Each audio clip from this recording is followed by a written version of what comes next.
Hello, Moxey. Good morning. Good, whatever this is for everybody else. We were just talking about the Sabbath, so maybe this is kind of like the Sabbath whenever people listen to our talk. We're not really organized religion institution, blah, blah, blah, but... No. We're just a DIY type. Come as you are. You know, whatever you like. I actually, you mentioned the day of rest. I didn't do any work this weekend, and I was going to bring some home for today, and I didn't. Excellent choice. And I know, I needed a little break, so... Yeah, I am a firm believer everyone needs to take breaks because your effectiveness drops immensely. Honestly, yeah. So today I'm just going to focus on me and do some me things. I'm going to make a change purse of Stars and Stripes and Eagles fabric. Okay. To take with us on our pilgrimage to America. Sounds adventurous. Mm-hmm. Because right now I have all my American money in a Ziploc baggie. Make your change great again. That's right.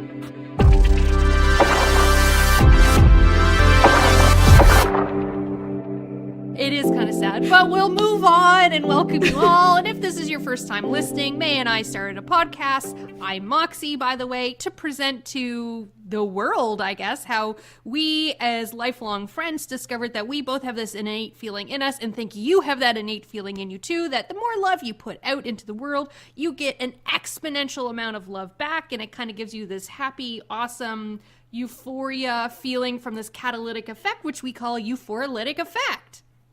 That is correct, Moxey. And this is something, like you say, that we feel anyone is able to do. It's not going to cost you any money. All it's going to take is a little bit of time, a little bit of dedication, and a little bit of looking for the little love within situations. Mm-hmm. The more that you are willing to give out, the more you're going to receive back.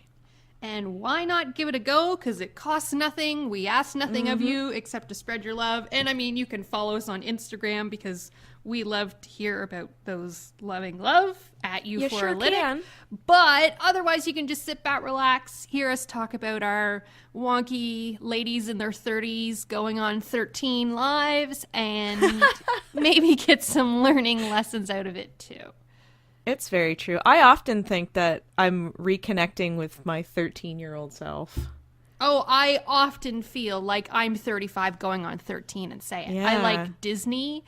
I like 13-year-olds version of fashion. I like glitter. I like shiny things. But that's okay because I'm a serious business lady and I can do whatever I want in my free time. Exactly. I did a lot this week. Did you? I did. Okay. First of all, we'll start with the most recent. My body is hurting today. Why? This is going to be the saddest thing. I stayed up too late going to a show to watch bands play. And my legs hurt from standing. Oh, May, this is where Moxey intervenes. You need to buy proper sneakers. We've been through this before. I really do need good footwear. I have these little leather booties that are very cute, and they're not heeled or anything. They're just flat, like lace up, very plain looking booties. But at one point, like, one of my toes was going numb. No, oh my goodness. You need to buy quality footwear. Yeah. You need a nice rubber orthopedic sole. Honestly, when I worked at the movie theater, you had to have non-slip, like, good sneakers, and I had this pair of black Dr. Scholl's, like, nurse sneakers. Yes. With a gel insert, and they were so good. Right? You need some heel support. You need a strong structural sneaker. My arches will not know what to think when they get some support. They have not ever been supported, well, since I worked at the movie theater. But prepare which would have been 20 years ago. But prepare yourself, because once you go orthopedic, you don't go back.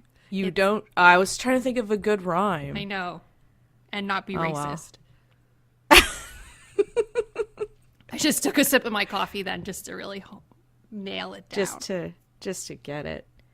So yes, I went to this show, and I don't want to say where it is because I don't know if it's like the address isn't posted on Facebook, but it's kind of like the building is zoned residential, but it's really well soundproofed. So there are a lot of like DIY punk shows and metal and stuff like that, and it's BYOB. There's cover at the door, but the owner is like right on, like he's very professional about it. He has water, like bottles of water, and there's a woman who I think she just volunteers, but she goes through the crowd and she's just like, do you need a bottle of water? Do you need anything? The washroom's very clean. You know, there is an indoor smoking area, which Mr. Sprite... illegal! Well, anyway, yeah, that's why I'm not saying the address or the name of the place. But, yeah, Mr. Sprite, he's actually in the wash right now because he was kind of smelly. But, I mean, that's okay. The people are respectful of staying in that particular closed room, so I don't really complain about that. And yeah, it was fun. Everyone's really, there's good energy in there. There's lots of like DIY light show like you buy at, I want to say the IT store, but I don't know that people, you know what I mean? Like the little plug-in. San Francisco. Yeah. Those little plug-in like twirly lights and stuff. There's lots of that. It's very fun. I guess it'd be like Spencer Gifts now. Yeah. That kind of thing. So there's like little lasers and fun stuff. And prior to that, just really ringing in this spring season, we went to our friend's place and had a barbecue, and it was absolutely freezing outside. But right. We were dedicated. We ate inside, and this barbecue, it had burgers, it had steaks, it had hot dogs, it had cheddar smokies, it had bag salad, and it had that beautiful tub of Costco potato salad. That has yes. a little bit of mustard in it. The red skin potato salad. Good. That is so good. And it was like chilled. Oh my goodness. I don't understand how they sell that for $7. It's literally like 3 liters of potato salad. I physically gigantic. do not understand how there's a profit margin on that potato salad. It's so good. It is so good. It's like big pieces of things, so it's not just the scraps like potato salad normally is. No. These are real russet chunks. Real russet chunks. That'd be a great band name. Anyway. If we ever become famous, people can just bring us tubs of that potato salad. Oh my gosh, yes. Bring it to the live shows. Don't throw them, but feel free to offer them to us after when we do meet and greets. Place it on the stage with an ice pack just to make sure we don't get sick. Oh yes, true. Good point. We just travel in this like janky van. You're well equipped in orthopedic sneakers, but we travel in this janky van and just survive off the givings of potato salad, because even in my fantasy, we're not profitable doing this. We're profitable in love and in euphoralytic feelings. We would constantly be euphoralytic. We wouldn't even mind that we're almost getting scurvy because we have no protein and we're just eating potato salad all day. No, you get scurvy from no citrus. Oh, well, there you go. Scurvy's when you only have meat, isn't it? Scurvy is a lack of certain nutrients. One of them might be vitamin C. It's definitely vitamin C, because I know that's why sailors. Yeah, sailors would get it because they didn't have any oranges, and they would have to eat lemons, or I don't know. I've just made that up, but it's definitely something to do with oranges. It's rooted in truth somewhere, somehow. Most of my anecdotes tend to be, they have that kernel of truth. 20% truth. And then you just take it wherever you want to go with it. Well, I'm glad you had a lovely time at your secret club. I did. It is a secret club. It was very fun. And there was lots of like big metal guys with lots of hair and patches have very like kind energy to them. They look intimidating, but oftentimes I think they come from backgrounds where they were not outcast, but kind of had a harder time when they were young. Yeah. and they're very open and friendly and nice.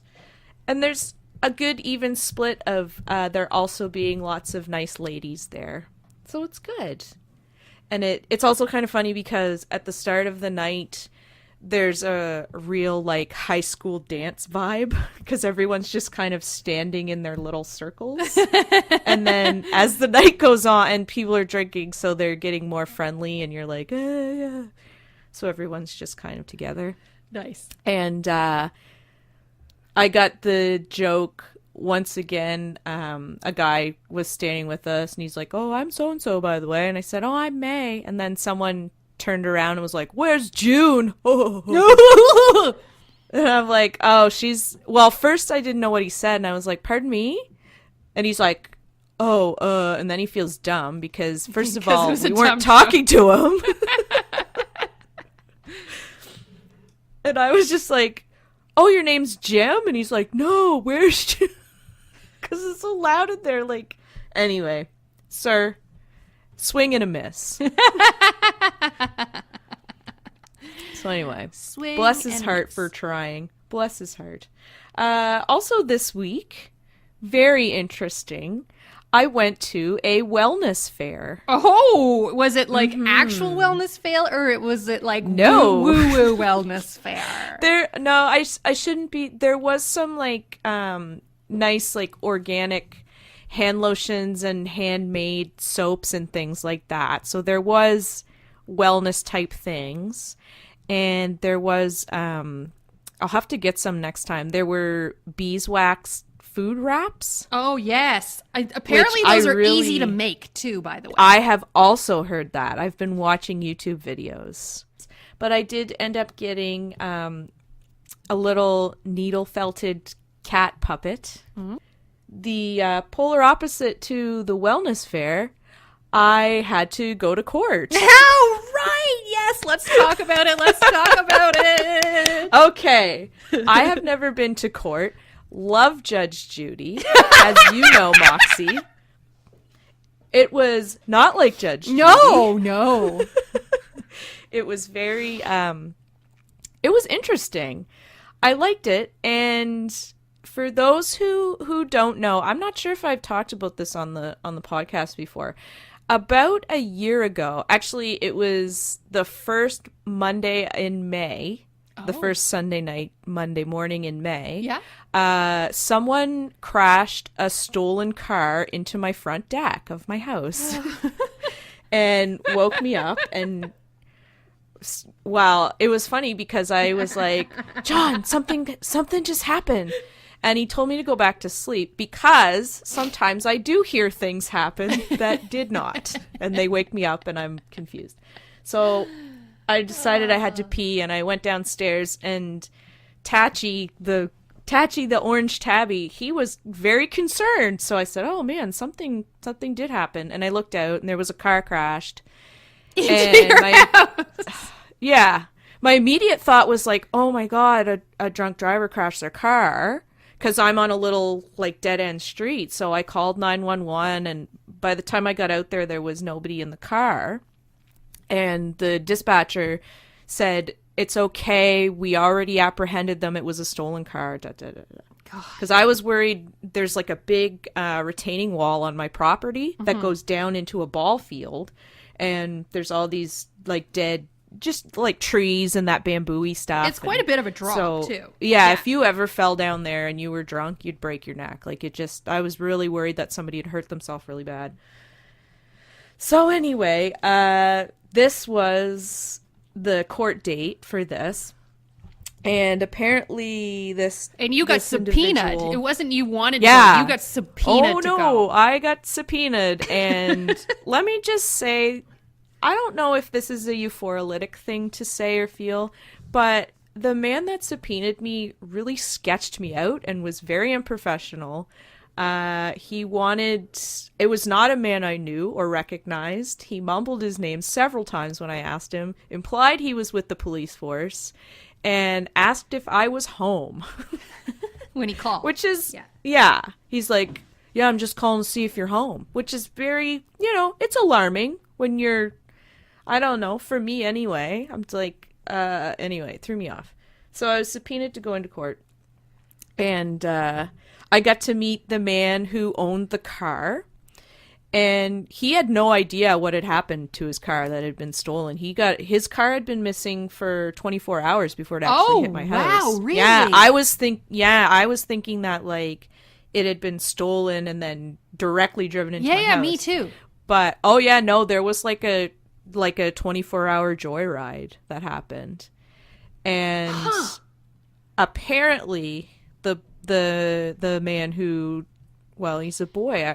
Anyway, I'll get to that in a minute. This guy who drove it into my house, he hadn't stolen the car. He had paid someone to borrow it, quote unquote, for the night. Sure. So everyone's kind of like, okay. So anyway, it was just neat to see it. Like the lawyer had a little meeting with myself and the owner of the car first, and just told us what was going to happen. And the police officer who was there that night, he was there again. And I've never been to court or anything like that before, so it was all a new experience for me. John actually didn't have to stay because there was the two of us. But I was the only one who had given a statement. Oh, right. Yeah. So the lawyer's like, if you have to go back to work, that's okay. So I told John, yeah, that's fine, because he's busy right now too. Yeah. So I said, that's fine. There's no sense us both being here, and I can walk back to work from the courthouse. So. Yeah. So me and this owner of the car sat together, new besties through fate. And he was a very nice man. Like, he said that it was the first new car he'd ever purchased, and it was worth over $44,000. And when they said that in court, I audibly gasped and like grabbed his arm. I was like, oh. It's like outside the realm of what you and I would ever I conceivably just, own. It just caught in my throat. I felt so bad because here's this man and he's like, this is the first new car I ever owned. Like, I worked really hard to get this. Yeah. So anyway, the facts were read out in court, and the guy who did it, it's his first charge as an adult. And to me now, I don't know. My heart is very open, and he seemed very remorseful to me. He seemed like he knew he made a very bad mistake, and he pled guilty right away. It didn't have to go to trial or anything. So I didn't have to even really do anything than just sit there. Yeah. And they read off how much of a cost it was to me and to the owner of the vehicle. And the he's the defendant. The guy who had crashed the car asked if he could have the amount again so he could budget for a repayment. And I'm like, oh, that kind of hit me in the heart a little bit, because I don't expect the money. It was never about the money for me. I mostly was very happy that nobody was hurt. And it made me realize that I'm thankful that I was in a position where this isn't like ruining my life. It's not going to destroy you. Yeah. It really doesn't, and we've fixed the damage, like we patched it, because we didn't have the money to do, we were, it would be almost $1,000 to like fix the actual damage. So we're just going to rip the deck off at some point and rebuild it. But I don't know. Yeah. I was touched that he said that and wanted to try and make restitution. I'm not banking on it, obviously, but just the idea that was kind of in his mind. And I to me, that read as remorseful, because that certainly wasn't something that would be a civil matter. I think I'd have to. So anyway, I'm not quite however, sure, yeah. I don't know how that's going. But anyway, I thought, he didn't argue, and he just seemed to take it in. So maybe that will be something in his life that changes his view. And because he knew, anyway, he would know the car didn't belong to his friend. And yes, yeah, I feel like he knew it was a stupid mistake, and there were actual repercussions this time. And so yeah, it was kind of, I left the courtroom feeling, I don't know if I told you this, like a oddly proud of him or so. Like, I don't even know. It was like a really strange feeling. So he still has to have a sentencing though, but that's Yes. in May? Oh, yeah. Okay. Yes. It's in May, and it's the time when you and I and some friends usually go away for our little spring But they trip. wouldn't have it on the weekend. No, but it might be on the Friday. I mean, so yeah, that I don't have to go back for that, but they want me to write an impact statement. A victim impact statement. And I told Johnny he's going to have to help me, because if I do it, it's going to be like, I forgive you. This is okay. Yeah, no, don't write that. It's like, so the impact is you can do things and get away with it. I forgive you. I'm proud of you. I know your You're life gonna is be hard. Okay. You have a kind heart. I'm like basing this on nothing. So yeah. Oh, you but would do that. I'm hoping that he learned a lesson. So yeah, and that's up to him. We'll just keep spreading the love and hope his life gets better, because if you're in a position where it's worth doing that in your life, there's probably things that aren't going great for you. I know. All right. So, May, do you have a crystal for us this week? I certainly do. I have been dipping into the crystal reserves because I have nearly exhausted all of the ones that I have. So I'm going to have to do a little bit more deeper research, but that's okay, because as you know, I like to try and go outside my comfort zone. I like going outside my box. Well, that's good. That's a good thing. You don't want to get trapped inside that box. Random unsolicited adult humor there. I don't know. I'm so alone. It's okay. Carry on. It's okay. I just feel bad that I never know how to respond. You respond exactly how anyone should. It's like if you were here, it'd be like a pat on the shoulder, like, okay, let's move on. It definitely would be more of a facial expression that doesn't convey over in podcast form. The one where we've always done it since, well, you started it when we were 15, and it's kind of like the look downward to the side with pursed lips, kind of like. I know you're picturing it in your head right now. The crystal I'm going to speak about today, I had to look up the pronunciation, so I hope I'm saying it right. Chrysoprase. Whoa. Chrysoprase. I was saying Chrysoprase. How do you spell that? I'm going to look it up. Chrysoprase.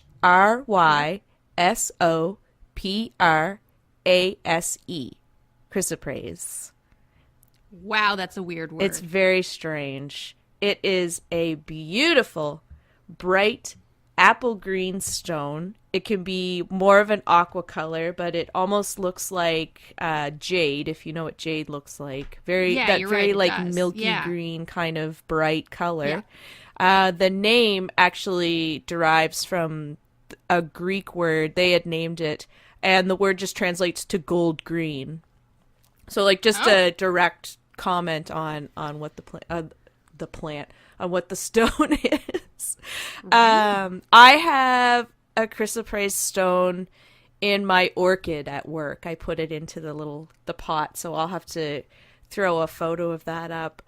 It doesn't have any kind of a plant-based power, but I liked the stone and I wanted to get some for my plant at work, so my orchid seems to like it.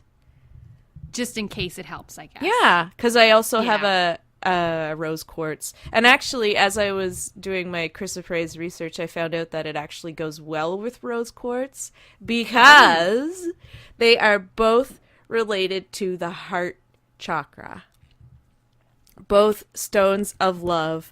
Chrysoprase encourages optimism in your life. It encourages having joy. It encourages a positive outlook in your life. And it helps with balancing out your routine. So this stone, it aids you with having this positive outlook and just having this openness, seeing the glass half full. but it also is kind of keeping you grounded. You know, don't let your positivity let you be taken advantage of. Do you know what I mean? Just kind of like don't have your head too much in the clouds. Still be rational, but at the same time keep an open mind that things will turn out okay. But be ready in case they don't. So I would liken this, I mean, obviously it's a placebo effect, got to put that in there. But anyway, I would liken this to, if people don't know, I'm absolutely in love with Hannah Hart. Her slogan is practice reckless optimism. Ooh. So it's saying, you know, dream big, be positive about the future. That doesn't mean that you don't know that not everything may be positive and great, but look positively towards what's happening in the future. Yeah. Because why not be positive? Why focus on the negative? Sure, the negatives may happen, but why not be positive? Why not? It doesn't mean that you don't accept bad things may happen, but it gives you the strength to be positive and loving. Yes. I really like that. That I think sounds that's like good. So you have like the Hannah Hart of crystals. Oh. Yeah, I like that. That sounds good. I do like that. It's I didn't really know the properties of the stone before I started to do a little research on it, and it kind of made sense once I was looking at it. I was like, okay, yeah, the heart, you know, it's also supposed to be good for your actual muscle heart. I'm not really sure. Oh, and no. Yeah, it's supposed to be good for your heart and circulation if you just kind of hold it over your chest. But I mean, I would still, just like the stone, you may be optimistic, but also keep your plan B. And if you have some kind of heart pills, you should take those. Yes, still. no. Well, And don't eat the stone. Let's have the heart pills as plan A, and then Actually, concurrently, the stone can be like plan A as well. But it's like, let's just keep those parallel lines open. Okay, yeah, that actually, yes. Let's bump up the heart pills. And just, you can have them both. It's fine. You can. You can. Actually, something else that I thought was kind of cool, I guess Chrysoprase, I guess it's mentioned in the Old Testament.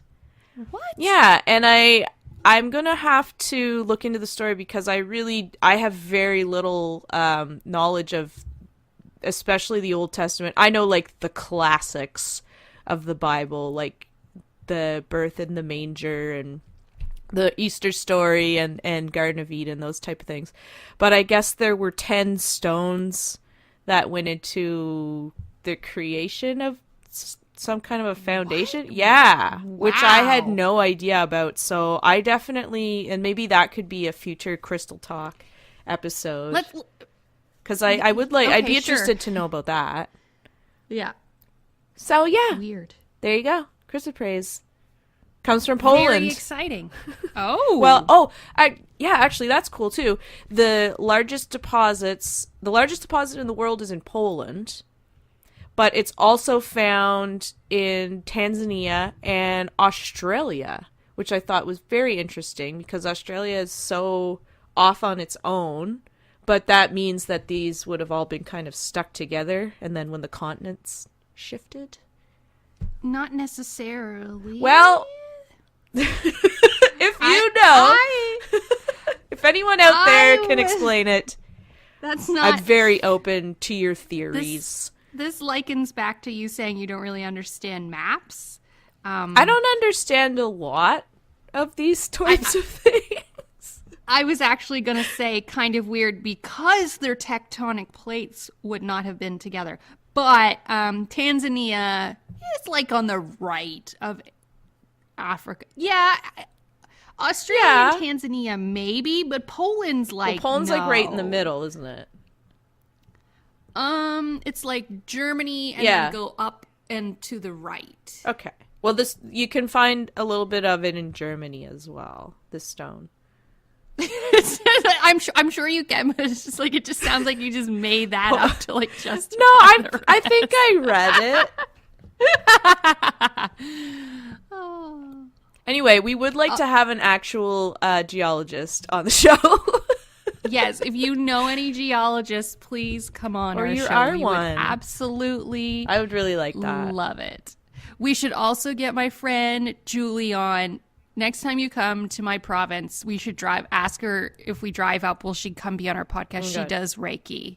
Ooh. And maybe That that would should be be recorded in a awesome. video because you'll be so excited and I'll just be doing that looking down stare. Well, that's it from me, May. Anything else from you? No, I think that was all I had to get off my chest this week. Just get out and put it out into the world. Thank you so much, everyone, for joining us. And as always, you can follow us on Instagram at euphoralytic, which, of course, is the feeling you get, EUPHORALYTIC. And otherwise, we will see you next week. Bye. Bye.